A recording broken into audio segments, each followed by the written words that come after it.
Hello everybody and welcome. In this video I'm going to show you how to create Equalizer preset for your earbuds Jabra Elite Active 65T. You have to start by open the application and now scroll down. Right here we have Equalizer presets, click on this plus. And now you can use one of the presets and change it, or you can go to the neutral and you have it by a default. So let's say I wanna customize bass boost and just change it, what will be the best one for you, and then click save. Give it name, let's call it test, and then click save. And we did it. As you can see, now we have one more preset, and if we go back right here we have the same.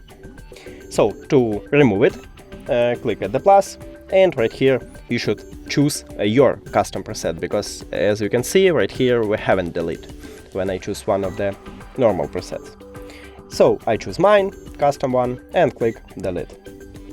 That's it. Thank you for watching this video. If you found it helpful, please consider subscribing to the channel and leave the like on the video. It's really important to us. See you later!